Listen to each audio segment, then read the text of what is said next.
200 বছর রাত জেগে তাহাজ্জুদ পড়া আর দিনভর নফল রোজা রাখা টানা 200 বছর পর্যন্ত করা, এটার সব আপনি পাবেন প্রতি সপ্তাহে চাইলেই। শুক্রবার, এটার উপলক্ষে অনেকগুলো আমল আছে। এটা হলো সপ্তাহের সবচেয়ে সেরা দিন, শ্রেষ্ঠ দিন। এটা হলো ইমানদারের জন্য ঈদের দিন, গরিবের উৎসবের দিন, সাপ্তাহিক ঈদ। এজন্য এই দিনে আলাদা করে রোজা রাখাও মাকরুহ।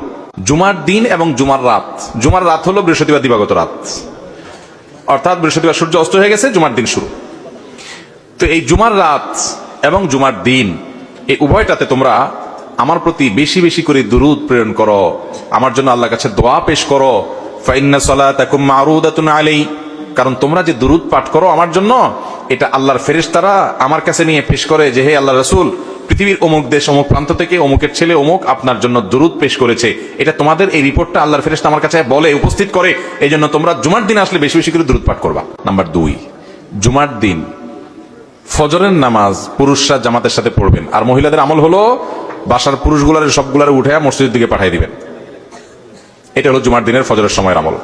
নবী করিম সাল্লাল্লাহু আলাইহি ওয়াসাল্লাম বলেছেন, আফদালুস সালাওয়াতি ইনদাল্লাহ সালাতুল ফজরি মাআল জামাআতি ইয়াউমাল জুমআহ।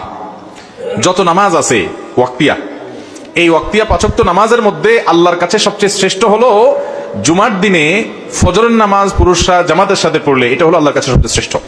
এই জন্য সপ্তাহে অন্য সব দিন তো পড়বেনই, জুমার দিন আরো বিশেষ গুরুত্বের সাথে অবশ্যই জামাতের সাথে ফজর পড়তে হবে।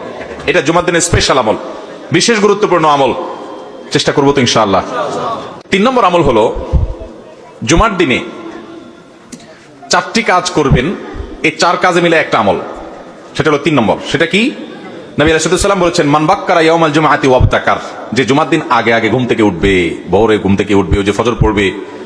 ওয়াগাসসালা ওয়াগতাসাল, ফরজ গোসল হলে ফরজ গোসল করবে এবং উত্তম রূপে গোসল করবে জুমার দিনের জন্য। এবং ওয়ামাশা ইলাল মসজিদি ওয়ালাম ইয়ারকাব, পায়ে হেঁটে মসজিদে যাবে, বাহনে চড়বে না। ওয়াদানা মিনাল ইমামি ওয়ালাম ইয়ালগু, ইমামের খুব কাছাকাছি গিয়ে বসবে, আগে আগে যাবে, ইমামের একদম কাছাকাছি গিয়ে বসবে। এবং খুতবা শেষ হবে, নামাজ শেষ হবে, এর মধ্যে কোনো বেহুদা কথা বলবে না, বেহুদা কাজ করবে না। মসজিদে গিয়ে যত সময় সম্ভব 2 রাকাত করে নফল নামাজ পড়বে, কোরআন তেলাওয়াত করবে, ভালো কাজ করবে, বেহুদা কাজ করবে না, চুপচাপ খুতবা শুনবে। এই 4 কাজ যদি কেউ করে, নবী করিম সাল্লাল্লাহু আলাইহি ওয়াসাল্লাম বলেছেন, আল্লাহ রাব্বুল আলামিন তাকে এই কাজগুলোর বিনিময়ে, সে যে বাসা থেকে মসজিদ পর্যন্ত আসলো, প্রতি কদমে 1 বছর রাত জেগে নফল নামাজ পড়া আর দিনে নফল রোজা রাখার সব আল্লাহ তাআলা তাকে দান করবেন, প্রতি কদমের বিনিময়ে।